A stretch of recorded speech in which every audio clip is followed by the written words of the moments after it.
Welcome to The Forest Garden, a podcast for gardeners who want to upgrade their landscapes into biodiverse food forest systems. On today's episode of The Forest Garden, we are lucky enough to interview Jesse Marksohn of Fungal Forest Farm and Yellowbud Farm, currently based in White River Junction, Vermont. The first time I met Jesse at a chestnut roast in western Massachusetts, he had come with a fold-out table covered from end to end with every variety or cultivar of cold-hardy nut species you've never heard of. I knew at that moment that we absolutely had to have him on the podcast, and I assure you, you will not be disappointed by today's conversation. Stick with us.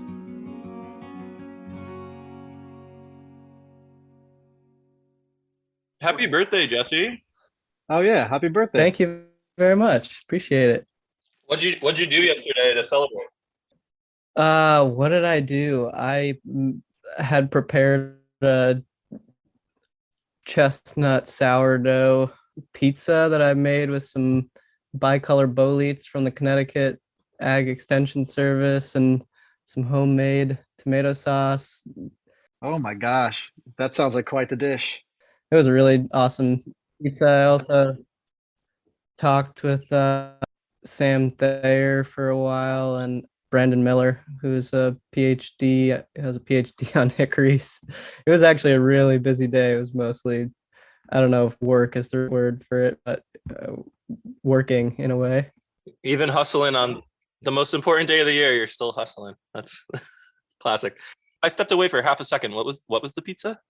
So, I mean, there's a lot on it. So the dough itself was a sourdough with 25% chestnut flour. And then I put on it, well, there were 3 different pies and then we made them 3 different ways, but it was all with homemade cherry tomato sauce base. And I put some black trumpets and kind of slow cooked. My friend Dwyer raises some pork and we slow cooked some pork in in wine and cooked some of the pork with black trumpets. And then there was another one that was largely with bicolor boletes that I actually picked. They were in association with the chestnuts at the Connecticut Ag, or it's not at the extension or experiment station. It was actually at the Arthur Graves planting in Sleeping Giant. My God, that sounds amazing. Those are like just kind of a special type of bicolor because I've collected them all over the place, but I was kind of saving these ones that were associating with the chestnut trees there for a while. I'm salivating. Yeah, no, chestnut flour pizza has got to be like, oh man, I don't know. I don't even know how to brand that. That would be a whole different level. Ben and I showed Ben the planting at Sleeping Giant only a few weeks, like maybe like 2 weeks ago, 3 weeks ago, when he was home for the holidays. I didn't know that you'd been there. I've been there a handful of times. I went there for the first time, not this past season, the season before, and go there at least 3 or 4 times a season now. You got to let me know when you do that. When you go down there, you'll no doubt drive right past my house on 91. So let me know because Awesome. yeah, we went down and checked out it was cool to see like the original Sleeping Giant mother tree at that spot. Yeah. Yes. Well, it's cool that I forgot. Ben, you might not know this, but Jesse is also like a pretty knowledgeable mushroom guy. He cultivates mushrooms as well, or at least has in the past. Well, I didn't know that, but I gathered it from hearing about his recipes that he's into that world as well. Yeah, Jesse, the collection at Lockwood Farms and the Ag Extension plantings are pretty amazing, and it's just funny because at Missouri we have the replications of all those trees, and some of them are, you know, some of them are mature or semi-mature, and the other ones are little grafted, small little saplings, and it's just funny to see the full grown version of the trees that the scion was taken from. Totally. But anyways, yeah, let's actually like let's jump into the actual episode. Here, Ben, do you want to start us off? Sure. Well, Jesse, welcome to the Forest Garden podcast. I guess a good place to start maybe is just to talk about maybe how you got involved in the work that you're doing, or maybe some early memories working with trees or mushrooms, or really any place you'd like to start, and then maybe you could take it from there leading up to today. Well, thank you so much for having me. I felt like I kind of flailed in my journey to finding and being really passionate about agroforestry. Really, I don't know if I've had words for what I was searching for a long time, but I would say at this point, I was really just looking for and fascinated by the concept of how humans can be keystone species in our landscapes, and how kind of the effect of our footprint, so to speak, just can have really massively positive effects on biodiversity and watershed health and so on, and soil fertility. So really, I got into mycology thinking that was a way I could be the most value to my ecosystems, and that was a really wonderful journey in learning how to cultivate with low waste and low fossil fuel techniques for a long time, kind of sussing out where the realities were to what sterility was needed in that process, and kind of debunking some of the myths there. And that was really fun, but it wasn't exactly something that I thought was transformative or really all that enjoyable work for me in the day to day. And so during this time of starting fungal forest over 3 years, we're kind of just phasing that out right now. I'd been just playing around, not really sure that this was going to be the direction I'd go for at least gaining income, but playing around with growing trees. And so I've got where I live is an incredibly rodent rich space.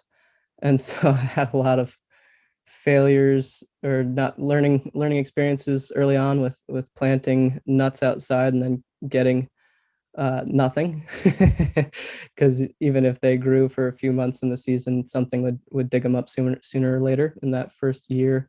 But slowly just got more and more experience with cultivating and more success, while simultaneously just I'm a pretty obsessive reader and kind of researcher on environmental justice and agriculture and stuff like that. So kind of passion was building from many different angles, feeling successes of greater competency in cultivation or propagation practice, as well as kind of learning just how transformative agroforestry can be as a tool to change culture in our landscapes and become more of a keystone species in our landscape. What book or books was it that kind of did it for you in the beginning? Ben, in a previous episode, sort of cited Dave Jackie and Eric Tonsmeyer's Edible Forest Gardens as like an entry point. And for me, it was a different novel. But yeah, do you have anything that really stands out to you, maybe as your entry point in terms of research you were doing, reading?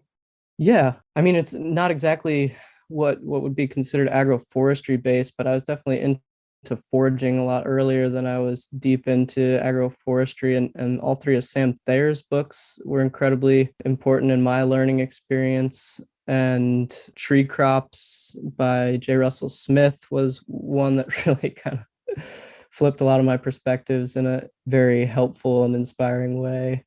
Loved Edible Forest Gardens as well, and Carbon Farming Solution by Eric Tonsmeyer. All of these were definitely formative texts. And just for our listeners, what are Sam Thayer's three books? Forager's Harvest, Nature's Garden, and Incredible Wild Edibles. There's many more books that I could mention, but those are just some that come to mind right now. Very cool. And also, you mentioned Fungal Forest Farm, and I'm familiar with that, but I don't think our listeners are. Do you want to talk about that just for a few minutes? Yeah, Fungal Forest Farm was the first business that I started, agricultural business that I started, which was, I guess, focused on trying to eliminate single-use plastic and fossil fuels out of the mushroom production process. I have grown a ton of different species, but I refined it down to 4 that I was willing to grow, kind of fit with my value systems, which were shiitakes that I grew on logs, which is much more common, and then oysters out of buckets, which is also relatively common, and then was able to also grow lion's mane out of buckets with no sterility, as well as within our kind of little caterpillar hoop houses. All of this would be grown outside. We didn't grow anything in climate controlled indoor spaces, at least after the colonization of the mushroom on its substrate, but also King stropharia or wine cap on the mulch layer.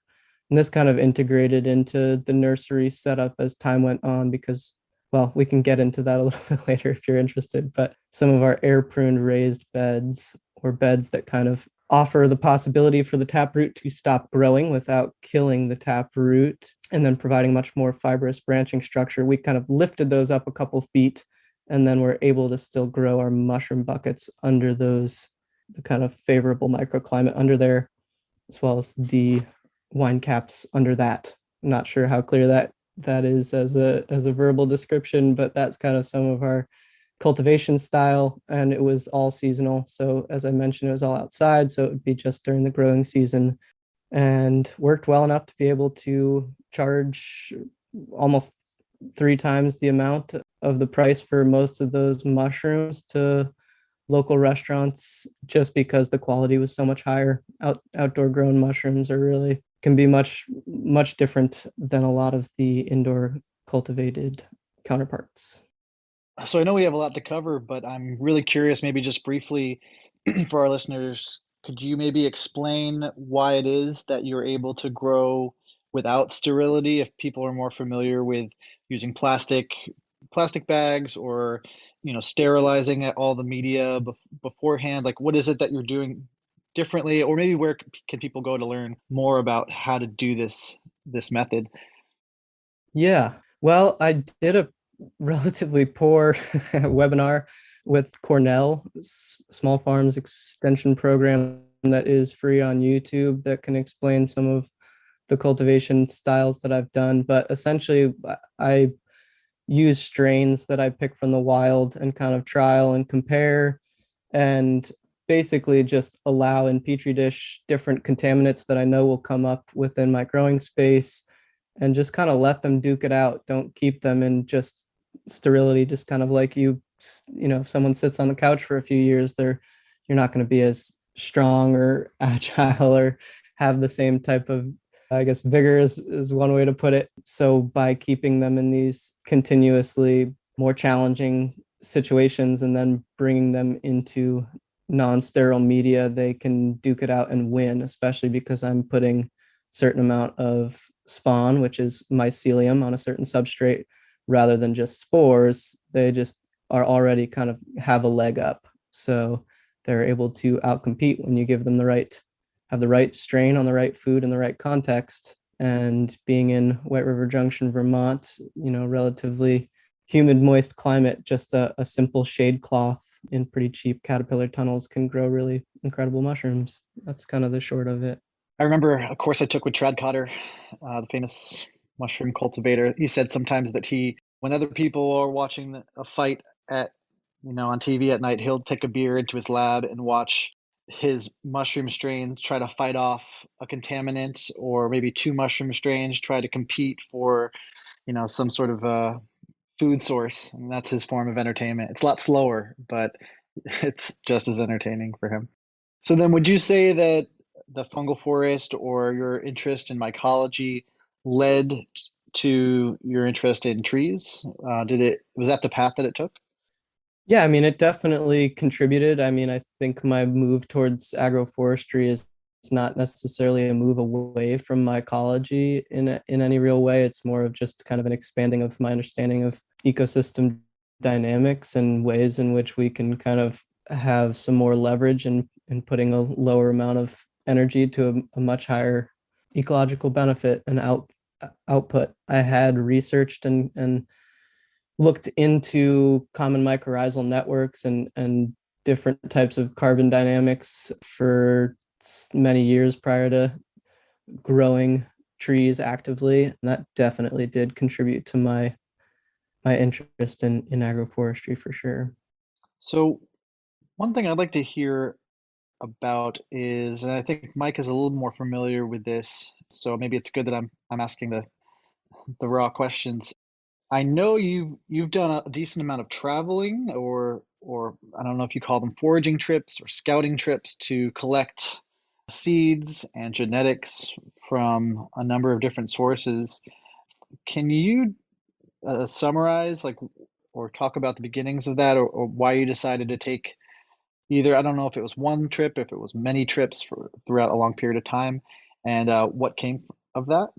Yes, it was many trips, and there are many to come. So the goal of, I guess this is more of the like active form of what some of my friends and I call tree search.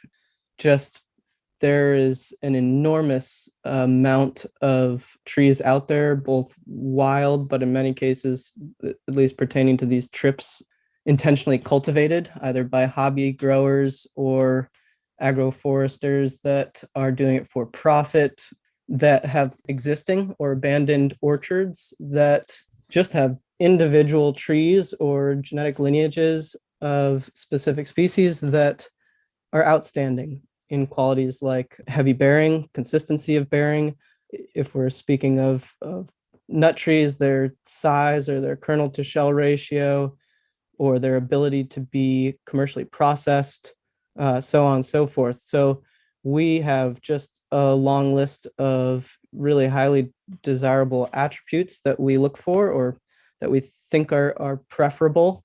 And we spent at least this past season over a month and a half on the road traveling throughout the Northeast, I guess down to Pennsylvania and then into the Midwest as far south as, well, briefly in Tennessee to check out the Tennessee Valley Authority, with where some of J.W. Hershey, which is a whole nother conversation, had some of his early breeding work and plantings, and then up to areas like Iowa where Redfern Farm is, and then just all along the way seeking out anyone that has experience or places that are known orchards that could have exceptional trees that we wanted to collect from. So we kind of took it up upon ourselves and have the privilege also to be able to go there and kind of start evaluating ourselves.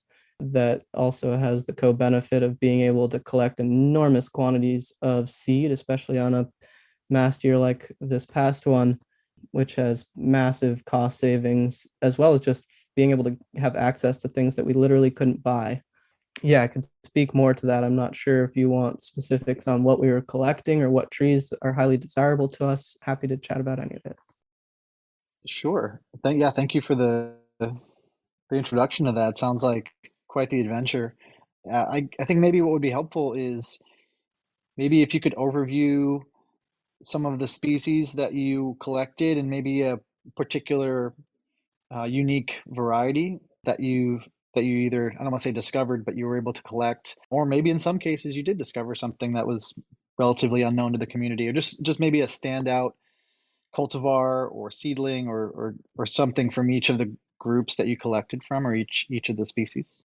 Sure. Yeah. So Jesse, before when we talked, I also want to hear about that you were describing to me the first day we met, that experience where you were just like in like a town, like commons, and there were just chestnut trees planted up and down the road, and you were there collecting with like, you know, townsfolk around you. Am I making this up? Do you remember this?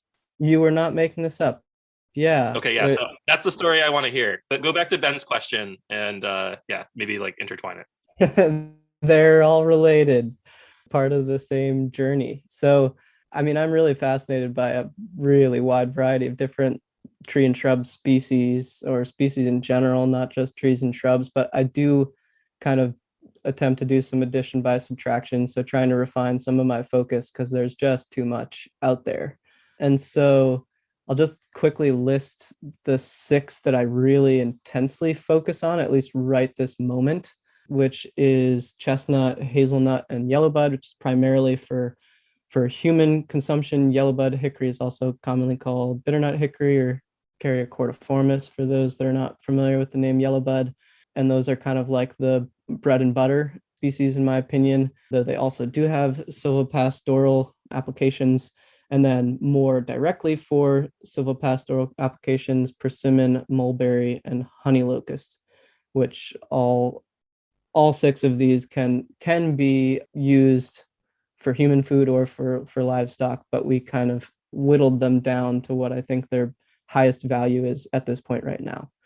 So chestnut, for example, will kind of approach that, especially because, Mike, you mentioned the town in Illinois along the Mississippi, which had some forward-thinking individual that planted a ton in this area. It's actually, I don't really know the history of the Mormon exodus well enough to recount it, but I can say that we were picking these chestnut trees right outside of what was Brigham Young's home. And apparently Jesse Young, his brother, was an avid, like very fascinated with chestnuts. And there was a ton in this town. And James Nave had posted, who's a renowned kind of chestnut expert, posted a year and a half ago or maybe even more about these incredible trees in this town. And we were on our way to Redfern Farm, Tom Wall and Kathy Dice's is primarily chestnut farm in Wapello, Iowa. And we just kind of realized that on our way, this town that we had heard about a while ago, my business partner and I, Eric, were on this trip. And so we visited it, and it was really incredible. I mean, it just had tons of different mature bearing trees, and some of them were really, really exceptional. Nuts falling free from the burr. The nuts were incredibly delicious straight out of the burr, which is relatively unusual. Pellicle would come off very easily, and just the sheer quantity of nuts produced from these trees was really, really significant. And then through talking to some of the townspeople there, could kind of get some more information from other people that were picking next to us about what its yield was like the year before, which was kind of the worst frost in 30 years, and found that this one or that one has higher level of resilience towards late frosts. And anyway, it's just kind of a really fun aspect of to do seed saving journeys, is just the sheer enjoyable kind of mysticism or exploration of being able to find some gems that are hidden. So yeah, that's part of these journeys, was seeking out chestnuts. I perceive that to be one of the most financially viable tree crop that we have right now, especially I'm hyper focused on staples, things that can really make up large proportions of our diet. Sam Thayer, in one of his books, talks about maximum caloric potential, MCP, his acronym that he coined, just because, we can't just have a large portion of our diet be blueberries, even if they're delicious. So really trying to find what can be the lion's share of our diet drives a lot of the species selection as well. So another incredibly exciting tree that I was able to meet and befriend and pick from was Resilient at Redfern Farm in Iowa, that also, just like this one tree that we found on our way, had bore. It was actually one of 3 trees on all of Tom Wall's roughly 10 acres of chestnut that had bore a full crop in 2020, the worst frost in 30 years.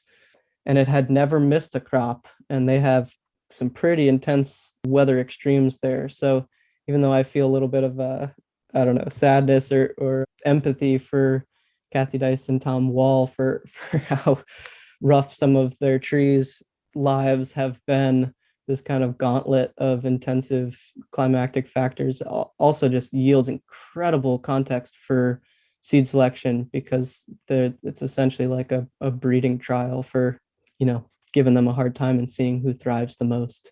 So that was incredibly exciting and enjoyable, also just to observe how profitable and how zealous the customers at Redfern Farm are to drive 4 hours, leaving their houses or apartments at 4 a.m. just to get to Tom Wall's to be able to pick hundreds of pounds and then pay them full price for basically doing the work for them. So that was a really awesome context to be in. On that trip a little bit earlier, we went to visit some of the most important persimmon breeding orchards and plantings, which included, I guess I'll just mention a few, was Don Compton's Space and Cliff England. and just incredibly knowledgeable people on this, what I perceive as just extremely undervalued crop. And as Tom Wall says, just to maybe give some perspective on why I perceive persimmon to be such a incredible ally, is Tom said that over 30 years of growing tree crops in a farming context, he said there's not a single other species that even come close to its consistency. Drought year, you get a crop. Flood year, you get a crop. Late frost, they almost always get a crop. So their virtue as a, I mean, they're incredible as for human consumption as well. They have something like, I think it's 19 out of the 20 essential amino acids they contain. They're orders of magnitude more nutritionally dense than Asian persimmon. They have many times more the calories of Asian persimmon.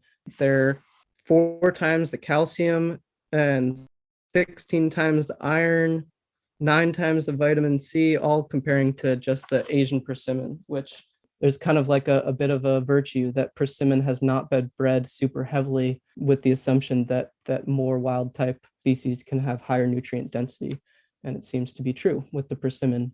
And so evaluating and checking out these orchards, really life-changing in a lot of different ways. Not only did I get to taste so many different types of persimmon that expanded what my palate even knew was possible in that realm of flavors, but also just got to observe their incredible ability to produce massive crops to the point of often or sometimes breaking their own branches and so on. So while I think they're an incredible possibility for human consumption, I think they have more simple application or easy to incorporate into silvopastoral contexts where they can drop and they can be picked up by a number of different livestock, including ruminants and monogastric animals like pigs and chickens. If I were to pick one of the most exciting parts of the persimmon journey, there was a lot, but I would say that maybe tasting one of Cliff England's hybrids. So he planted many of David Laverne, who I don't know a whole lot about, but was a researcher on persimmons that was doing a lot of hybridization between the Asian cocky persimmon and an American. And Cliff and Eric and I ate some of these hybrids for the first time together, and a couple of them were really, without a doubt, the best tasting fruit I've ever had in my life. That was definitely a highlight. So to move to mulberry, let's maybe reach the other species that I focus on for more silvopastoral use. Mulberries are really just, they do so many things that no other species I know of does. I mean, they're especially the everbearing individuals that can produce for long periods of time pretty consistently. There's a tree that Kiva from Tisted Tree Farm turned me on to that he calls the ever-loving mulberry, that produces berries for 3 months of the year in I think there's zone 5B there, which is really just incredible. I mean, you could run whole broiler cycles just within the context of a bearing window of a mulberry.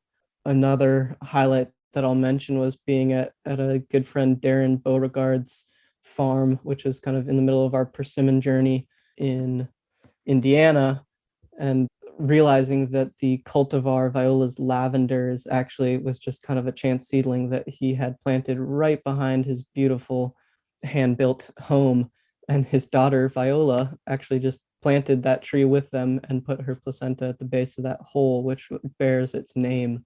So anyway, that was just an incredibly fun and enjoyable experience to kind of spend some time under that tree with Darren, who's a whole nother conversation in of itself, and an extremely intelligent agroforestry individual. So that is mulberry. It's a tree that I want to explore the potential of its use as kind of like an alley crop for maybe other trees that it's supporting, and kind of building up the biodiversity in an orchard, either through intentionally running poultry through your alleys and having that become a kind of fertilizer input, or just not even needing to do that. If, say, you don't want to run broiler cycles through 1 year and have a little less work on your farm, just having the trees there, they're often used as kind of like a sacrificial crop for different prunus growers, because they invite so many different birds.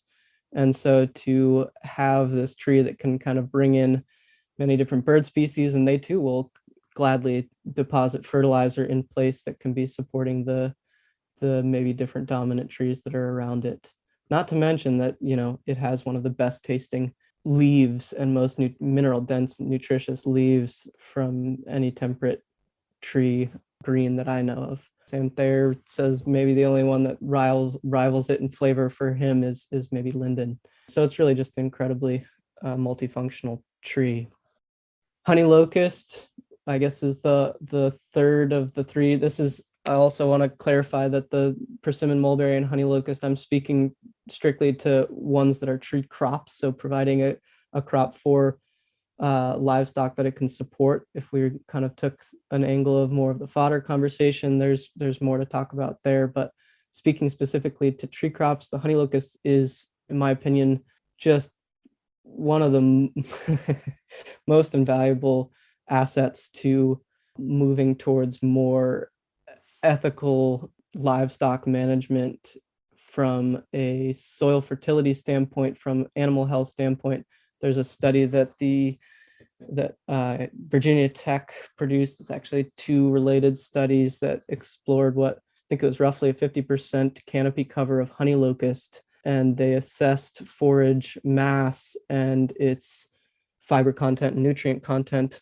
And they found that compared to a black walnut silvopasture in an open pasture, the honey locust actually produced the most quantity or mass of grass compared to the other two. So more than even an open pasture, having the thin dappled shade that the beautiful honey locust leaves casts on the ground can actually provide a really intensive benefit. They leaf out relatively late, so at a time when our cool season, our C3 grasses are kind of running the most rampant and don't have that much heat stress, the leaves aren't really there. And then when it does get to be hotter or drier, their thin cast shade can actually provide a massive benefit. So not only was there more massive grass, they found that the reduced intensity of incoming solar radiation actually led to a lower NDF, or I guess fiber content, so more easily digested, and also a higher nitrogen content. So when you have a 50% canopy of honey locust in a given acre, you not only get more grass that is more nutritious and easier to digest, less fibrous, but you then, on top of all of that, have this massive crop of pods. And they're common street tree and often regarded as their pods are kind of, trash and annoying to clean up. But something that's kind of like a consistent understanding that I come back to so many times is just that not all trees are created equally, and many indigenous cultures knew this very, very well. And the honey locust is a really good example.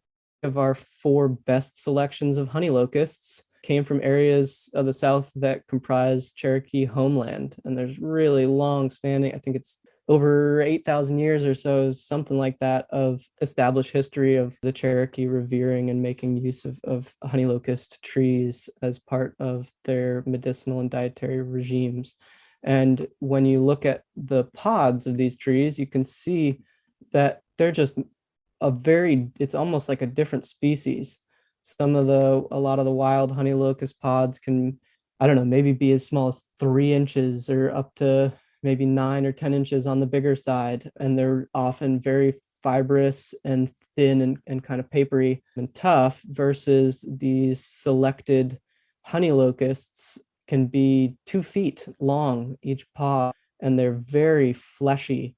And many of the selected varieties are over 30% in sugar. And so it's been estimated that with 36 trees an acre, I'm not going to this maybe somewhat overstated, but even if it is, I still think that there's massive value. But it's been estimated that 120% of the calories from a given acre can be produced from just the pods, not even counting the forage. So in other words, if you were to collect the pods in a given acre of honey locust, that alone would produce more calories than the forage or grasses themselves. So really, it's just, even if it was half that, this tree is just an incredible powerhouse that's commonly revered or perceived as a trash tree or something like that, which seems like, I guess, just motif. Mulberry is also considered a bit of a weed in the South, though up here we don't really think about it or know it in that way. What else did I not mention? So I guess hazelnut and yellowbud. So hazelnuts, coming back to the end of more direct to human consumption. Not, again, not that that's its sole purpose, but hazelnut has many advantages going for it. I guess a couple would be its precocity, short stature, so ease of kind of using straddle harvesters or different mechanical harvesting techniques. Its nutritional profile being, essentially having a lot of our core dietary needs in one food, given its quantity of or proportions of proteins, fats, and carbs, as well as also just being something that's more publicly known, maybe thanks to Nutella or products like that. Highlights of our hazelnut journey were hazelnut's something that I'm really passionate and fascinated by, but it's really hard, in my opinion. Maybe I'm a stickler, but to find really exceptional stock that works well, particularly for the Northeast or areas where EFB or Eastern filbert blight is present. So most of the hazelnuts that are grown are European varieties, and a lot of the hybrids have relatively low kernel to shell ratios. A highlight was maybe finding some wild, incredible varieties that were at Legacy Orchard in southeastern Pennsylvania that were not directly cultivated, but from a planter that had been planting many different exceptional varieties. And then some of these species in the hedgerow clearly had hybridized with some of the American species, given some of their involucre traits or other characteristics, but were just head and shoulders above some of the best of the best of our cultivars that we plant in the Northeast right now. And it's just exciting to have such a promising tree crop that really just hasn't been explored that intensely from a widespread perspective in the Eastern United States. But that's all relative, because really there's, compared to the last tree that I'll mention, is there's been massive amounts of attention given to the hazelnut. And so the Yellowbud, which bears the name of our new farm that we're starting, farm and nursery, Yellowbud Farm, has had complete, total, and utter cultural neglect. Yellowbud, hickory or bitternut, is the oil tree. It is, I use the name Yellowbud because it's a key identifying feature, and there's many different comparisons we can draw, but I'll use the olive right now because that's just commonly understood. So olives are about 10 to 30% fat, and they can vary significantly from year to year depending on their fat content in the year prior. I am by no means a olive expert, but those are some things that I can glean from some available research online. Versus Yellowbud is 75 to 80% fat. So even on the best year for the best cultivars of olive, you're looking at less than half of the fat density or fat content of the crop. On top of this, so there's three things that make Yellowbud just an incredible tree to be assessing for its commercial viability. So I mentioned its fat content. We compared to olive, and then the second characteristic would be its thin shell. So unlike other hickories that you might know of, like shagbark or mockernut, that have really thick shells, Yellowbud, you can crack it with your teeth. It's almost like an eggshell for most of them. It seems kind of like the it had an evolutionarily divergent strategy to dissuade from seed predation. So unlike having a thicker shell, it chose tannin content. So it is incredibly tannic, which is kind of where the nefarious common name of bitternut comes from.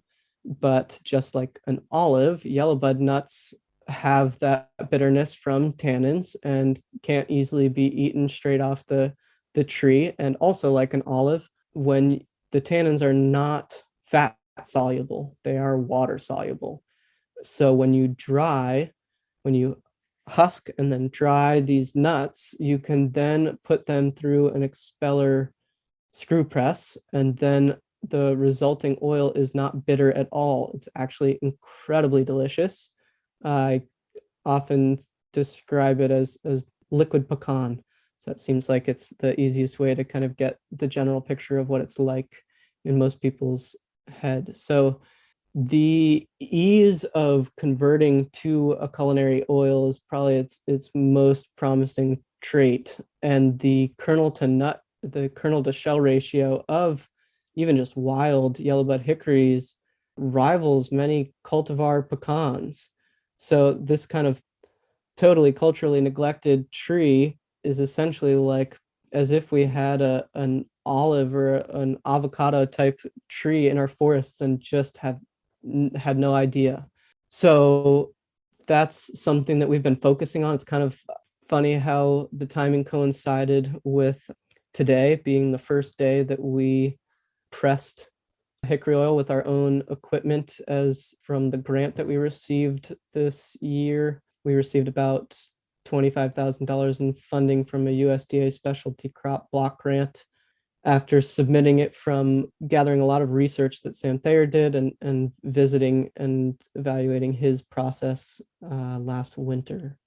Man, the potential of this tree is really incredible, and we're starting so much from ground zero right here, because even if one of these trees and many that we picked from this year had extremely large crops, we were only observing it for one year for most of these trees. So we're kind of just at the beginnings of doing much more rigorous harvest data and really trying to bring this tree into more of the common diet, because it could be the primary cooking fat for really everyone in the eastern United States. It's the most widespread and abundant hickories in the eastern US, can grow from zone 3 to zone 9. I've observed it in the south. I think you guys probably mostly observe it in rich, moist bottomlands or floodplains, which they also grow in that context up in the north. But I also observe them on hilltops in really well drained, more sandy, acidic situations. So, really, just from Canada to Florida, this is a tree that could be really a potent ally for creating some more intergenerational food security. So there aren't any cultivars basically or any selections out there, because this is, as you said, just a resource that has been entirely neglected by our culture for generations. Exactly. Yeah. I mean, there's just a few selections that Akiva Silver has made that we picked from to collect seed from, and Sam has made over his years of observation. And we have selected, I think we were at 13 trees that we considered to be really stand out. So because we kind of got this grant and trying to press as much hickory oil as we can just to kind of evaluate the whole process, we simultaneously found ourselves, looking at hundreds and hundreds of different trees. So there really aren't any selections out there that have long-term, time-tested, rigorous data for, but yeah, we're just starting now. It's exciting. Jesse, you made a very compelling case for the Yellowbud. I think just to emphasize the last point that you made about the cold hardiness of the tree, and it will allow people to grow their own cooking oil. And it sounds like from what you said that the tree bears heavily and has a very high percentage of oil from the seed. Can you estimate how many years it takes to produce a substantial crop? Is it like the other hickories? Does it take a while? I mean, I could estimate, but I think it's pretty serious conjecture. I'm planning on getting a tree coring tool because there's a ton of trees that I've seen that don't look that old. So if you look on a lot of online resources, there's just an insane amount of misinformation. It seems like there's widespread disdain for this tree for some reason, but people say that it takes 30 years for them to bear crop. My estimation is more like something around, I would say 7 to, at the higher end, maybe 20, but I would say only in more poor soils or neglected contexts or low light contexts. I would think between 10 to 15 years. And potentially, if these were grafted trees, if we were able to, either find or breed improved producing types of yellow bud, the grafted trees would potentially produce much sooner or on the early side of that range. Without a doubt. Yeah, grafting always increases precocity. What one anecdote that came to mind that my friend Buzz Ferver, Perfect Circle Farm, mentioned recently was that he planted a bunch of hickories on his old farm prior to moving that I think are roughly, I think they were 9 years old or 10 years old. And many of them bore their first crop this year. And that's in, I think, zone 4 Vermont. So I think that a lot of the conjecture out there is just based off of skepticism and lack of information. And for our listeners, if anyone is interested in trying hickory nut oil, it is currently available from Sam Thayer's Forager's Harvest site. You can order it, and I think it's like $12 a bottle. I only discovered this a few weeks ago when Ben and I were hanging out in Connecticut, and I was like, hey, check out these Yellowbud hickories on the property, and we did like a little video. I was like, yeah, no, it's like an incredible hickory oil. You can order it. I'm pretty sure there's at least one seller. And yeah, it didn't occur to me at the time that actually is Sam Thayer's business that is selling it. It'll be really exciting to have that as, it's incredible. Like, one thing we didn't necessarily talk about here is how much of the current oils or nuts are being imported. Like with the chestnut, we're importing everything from Europe. With olive oil, it's all imported. What you're doing is this incredible revitalization where we can use local tree crops to replace these imports. And I think the pandemic has been a great example of why we shouldn't rely on this global ecosystem. The globalization is not a system that really works 100% of the time. And if we can create an oil crop that is just so abundant already that is completely neglected, it's just an incredible opportunity. It's really exciting. It really is. I learned recently that I will probably be butchering this name, but what is called the 9 Mile Creek, or in next to Otisco Finger Lake, was actually I think it was Ustiki, was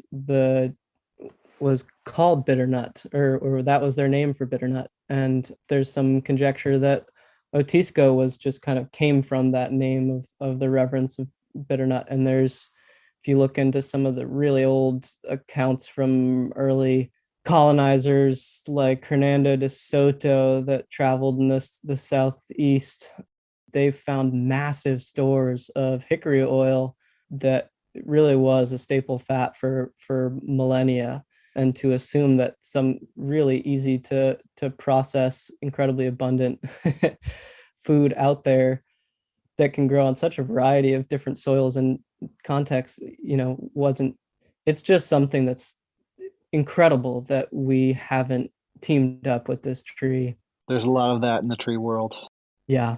Jesse, do you think that hazelnut has I mean, I know there's people who already do hazelnut oil production. Do you believe that Yellowbud could follow a similar path? Is there an advantage to? I mean, obviously the trees are going to grow differently and have different characteristics and different ranges. But how do you see the difference between future Yellowbud oil production and something like hazelnut?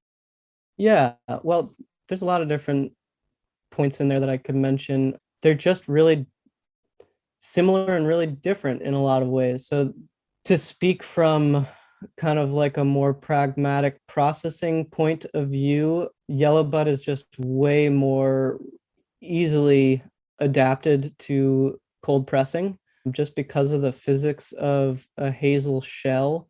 This is not to say that this can't be worked with and problem solved.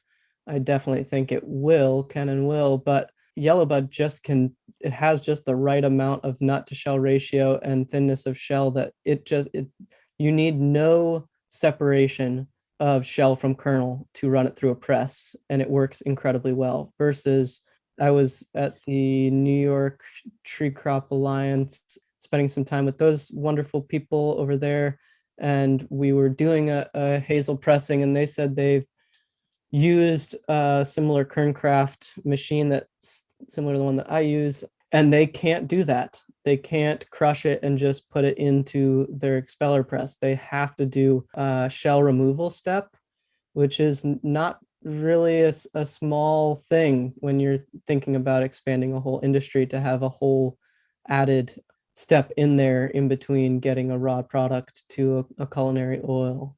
However, hazelnuts also have a much higher value of the resulting press cake.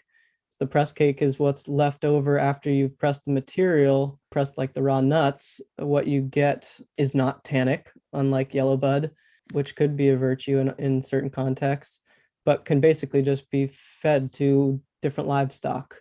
So it has pluses and minuses. Also, hickories it's just a fact that they're less precocious, even though they're much longer lived, versus hazelnuts can be in full production in 7 years. So I think that, they could be planted together in the right soils and have kind of more of your early successional crop and your later successional crop.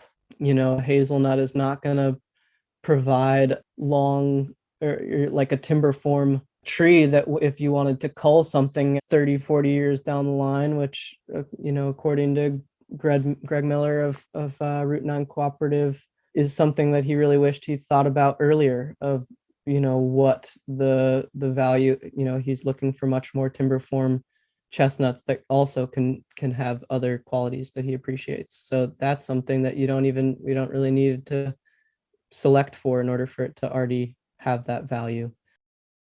Yeah, I think that's a great answer, as opposed to trying to pick one or the other. I mean, in some cases, your site will choose that for you, and you don't have to make that decision. But in other cases where you could grow either hazelnut or Yellowbud, it's not a question of one or the other. It's maybe they can be integrated into that succession. I like that landscape, a oil crop, short, medium, and long term. I think you did touch on this, but I think I missed one detail. As far as the tannins go, you said something about the water, the tannins being water soluble. So do you essentially just need to wash the nuts before they get pressed, basically cracked, washed, and then pressed, so that there'll be no tannins in the oil? Is that did I understand that correctly? Well, actually, you don't have to do that at all, because when you dry the nuts, when you take the moisture content out of the nut and then press them, the tannins stay in the press cake.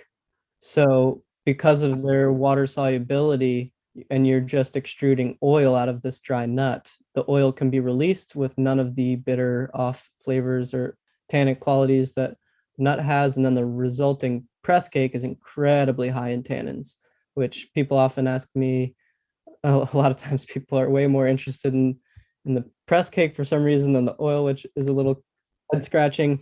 But there's a burgeoning organic tanning industry, and here we have we have this incredibly high tannin rich material. I would think that I really haven't looked into this as a viable application, so this is definitely filled with assumptions, but I would think that you'd be able to pretty simply draw out the tannins by just soaking that in water and having a usable material for that application. Just seems like this tree has been so neglected through so many different lenses. And so I don't really enjoy this term Like you were talking about mulberry before. Mulberry is also considered to be a air quotes weed tree, and bitternut is popping up just about everywhere, or yellowbud is popping up all around my property. It's a tree that you don't need to necessarily cultivate for it to appear, and you just have to recognize it in your landscape and then recognize its value. I'm just thinking about like a future where once it appears, you can top craft it with some improved Yellowbud varieties. How common is it? I'm based in Connecticut, as some of you may know. Jesse's based in Vermont and is potentially going to be moving down to Western Mass, which I'm excited about. But how common is it along the Eastern Seaboard or other parts of the country? Is it extremely prolific everywhere? Is it more of an Eastern Seaboard kind of thing? What's its native range, I guess is my question. Well, I guess the real answer is I don't know fully, but if you're to look at the range map that you can find online, it's pretty much everything east of the Rockies, except for down too far, stops before going too far down in Texas or Florida. But I have not explored down there much. And to just speak to my own experience, I find them in incredibly hyper dominant pockets and don't necessarily, and then there's vast swaths of land that I don't see them as frequently. That's at least in the areas that I am right around here, or travels that I've been on. So when I find a stand, it can be really, really large percentage of the peak of the canopy. Like I'm saying, in certain areas in Heartland, the town over from me, there's pockets where it's like, I mean, like 70% of the canopy over hundreds of acres. Maybe that's a little bit overzealous, but at least 50% over hundreds of acres. But then I go, large areas where I don't see much of it. So it's hard to speak for it as a whole. I prefer to just kind of speak to my experience rather than assuming or making broad strokes there. I completely understand. I feel like I make too many broad strokes, so I appreciate your opinion there. Another thing to maybe touch upon is just sort of the nature of hickories. Sometimes they'll freely hybridize with one another. I believe I'm not a hickory expert, so I imagine that some of the nuts that you're dealing with, or some of the bitternut or yellow buds, are potentially hybrid crosses. And maybe we're some young people in your lifetime. Are you potentially interested in doing some of your own crosses and your own breeding to sort of like I'm just imagining a yellow bud that had all of the benefits that it does with its shell to nut meat ratio with the addition of a low tannin bitternut? Is that something that could be achieved in the future? Yeah, I'm glad you brought that up. Actually, one of the most incredible trees that I know of actually holds that trait that you're speaking to, or at least in part. There's a tree in again southeast Pennsylvania that I collect from and have grafted many of, that does already have a bitternut type nut. Clearly is a hybrid of some sort, we think, with the shagbark, but without genetic testing aren't sure. But the nut itself is incredibly large. Also, the ease of harvest is insane. We also picked, between a couple of my friends and I, almost 100 gallons and didn't pick all of the nuts under it, as well as probably competing with many different rodents. So on top of that, yeah, when it is cured, if you eat it fresh, it still does have a bitter taste. But when you let it cure a little bit, the bitterness is almost indecipherable. And I think that without a doubt, we can go in the direction of, I kind of have an opinion that there should be maybe some divergent breeding objectives here. I think that the tannins, even though are not revered by everyone, they have serious benefits, such as some of this is, again, conjecture, but maybe reducing predation, even though that's not totally true because they are consumed by rodents very voraciously. But maybe shelf life. They also just have really low weevil pressure, in my experience, the yellow buds that I've picked from, whereas this one tree that has almost no bitterness, it's really delicious. It's maybe 30 or 40% weevil holes have been observed under that tree. But if you look at the pecan industry, which I'm not incredibly familiar with, trying to do a lot more research on right now, it's interesting to me that one of the trees that is being really widely, or lineages of trees that's being widely planted right now, you guys probably know about this more than I do, but Major, and I guess its offspring Kanza, they did some genetic testing. It's one of, I believe, one of the few pecan varieties that is really pecan scab resistant and has, I think, some earlier bearing tendencies and more northern possibilities for its plantings, given its hardiness or its ability to ripen earlier. And they have shagbark and yellowbud alleles that they found. And so I've shied away a little bit over the past year from being super into pecans for a myriad of reasons. My friend Lucky Pittman has been planting them for many decades, I think over 30 years, and he has done so much observation and shows that they really do not have great productivity or consistency or ability to fill nuts. And if they do, they may be really intensely, maybe like, in some cases, 80% weevil damaged or something like that.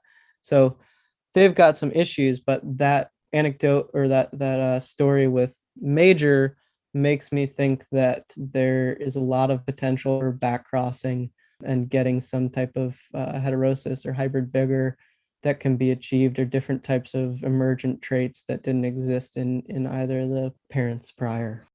Yeah, that's fascinating. I didn't realize that the yellowbud alleles or the hickory alleles were found in Kanza or in Major, but I can definitely confirm at least the planting in Missouri, several a dozen or so cultivars replicated of Hickon. It's a pretty impressive collection, but very few trees produce reliably with good quality nuts that are well filled. They're always very impressive, like large size Hickons.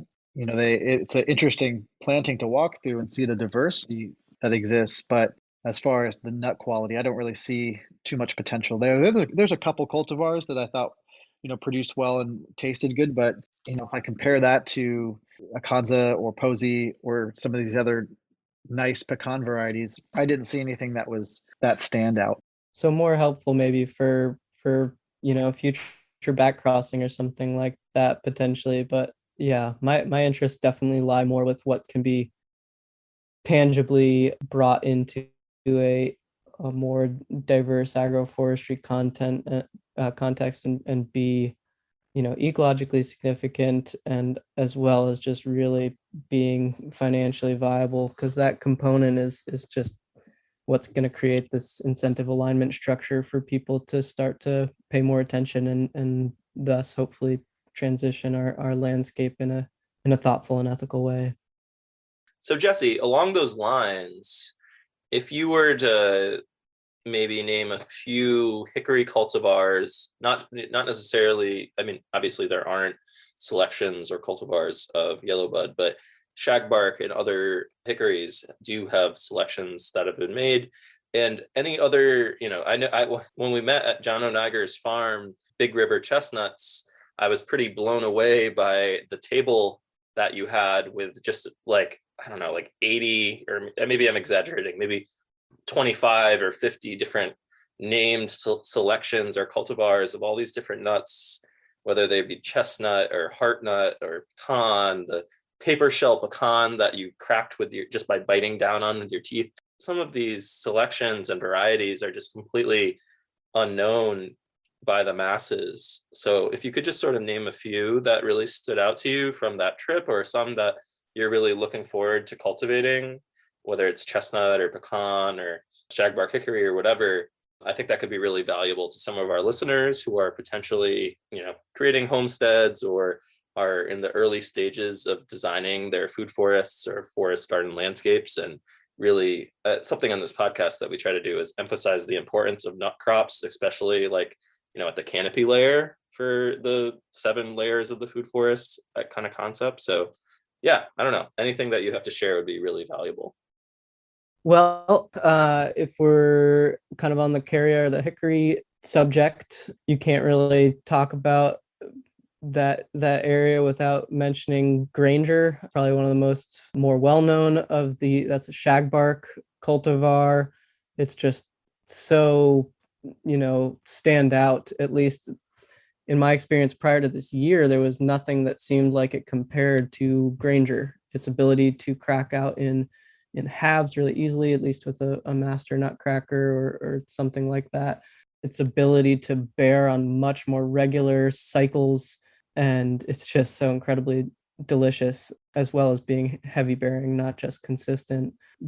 I just have a deep love for shellbark hickory as well, and a lot of Fayette Eder, who is kind of a nut explorer a while back. A lot of his selections that primarily came from the Conococheek region, which, if you look up Zach Elfers, my good friend who lives along the lower Susquehanna, he can speak more to the significance of the indigenous selections and interactions of that realm. But things such as Fayette, which is his name, is also cultivar, or Henry or Eder. There are many different hickory cultivars that kind of come from that region that are really, really exceptional. Longenecker, Redbag, or many that you can find at, I guess, Parker Coble's planting in Gettysburg. Or yeah, a lot of the hickory nut growers favor many of Fayette Eder's selections. For heart nut, some of the really wonderful ones are actually right in your backyard,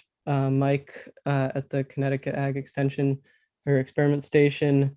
I've really enjoyed Wright or Imshu or CW1 or 3, which actually the CWs also come from Eder, which was a Fayette Eder selection.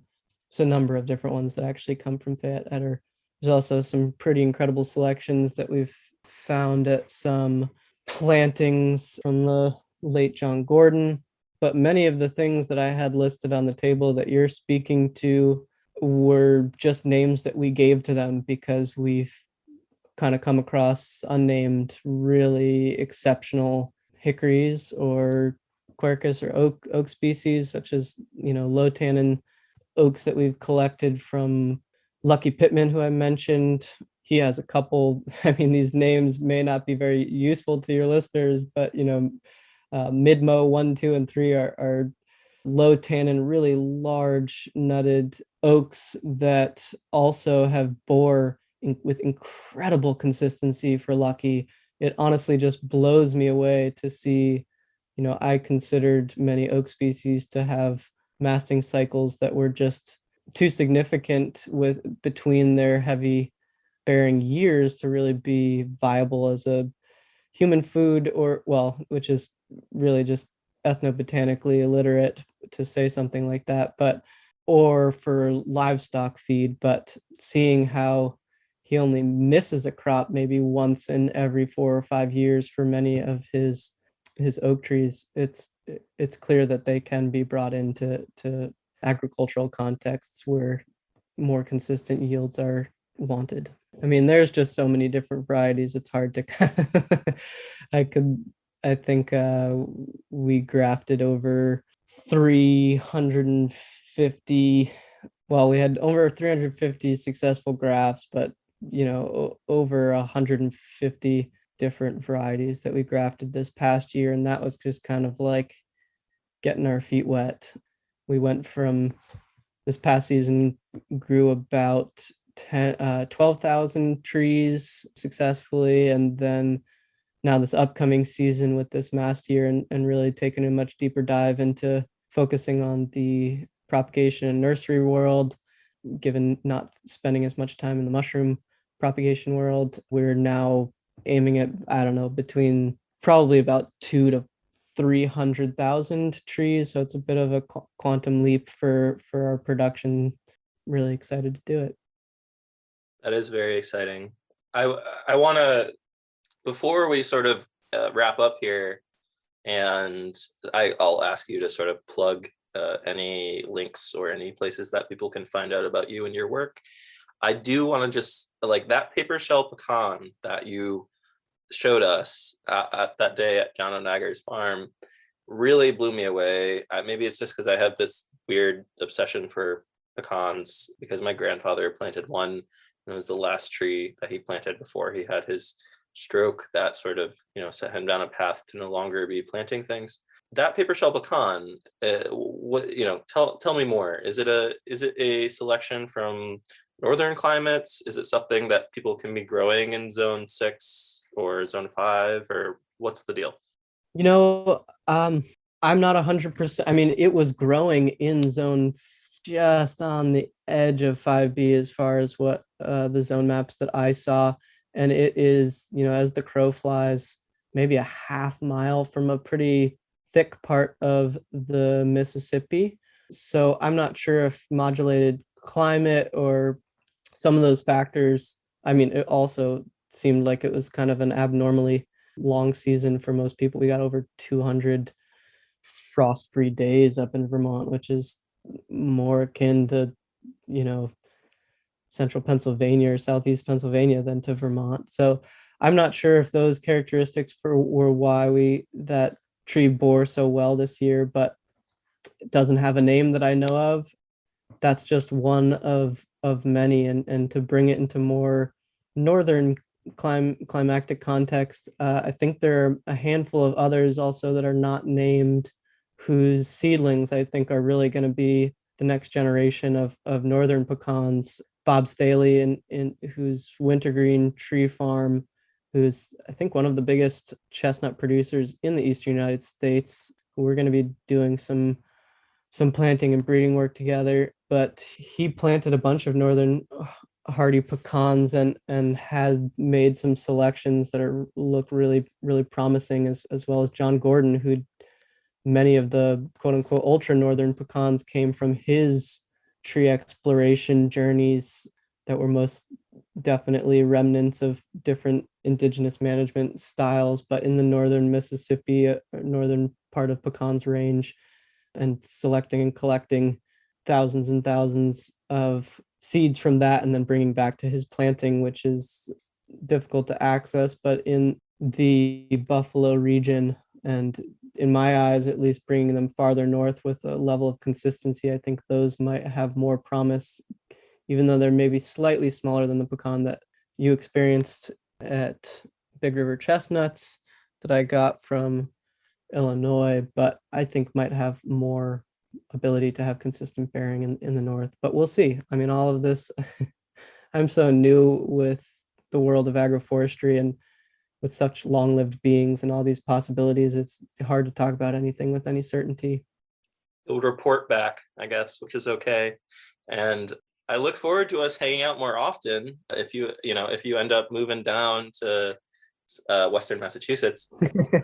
So to sort of wrap things up here, where can people find out more about your work, or any relevant links, or your website, something like that? Yeah, so yellowbud.farm is our website. It is essentially a shell, and a very thin one at that, because we haven't really put a whole lot into it. I haven't needed to do mail order to kind of get the ball rolling with starting to sell in my bioregion for our trees, but that is a good place to check back in with, as we will be populating it with more research, and that's where we will be selling wholesale, primarily for most of our mail order plants, as well as putting a lot of blog posts out of relevant journeys we take.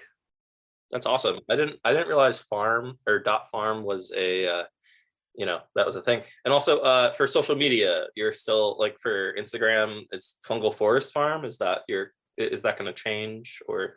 It will change. I don't really have a significant online presence. I'm not sure if that will change in the future. I'm kind of much more hyper focused on propagation and breeding, and kind of being able to fill the niche of being able to fill large orders for silvopastoral context, or people looking to convert farms to tree crops and spend a lot less time kind of in the social media realm. Sounds good. Ben, did you want to say something? I saw you unmuted yourself.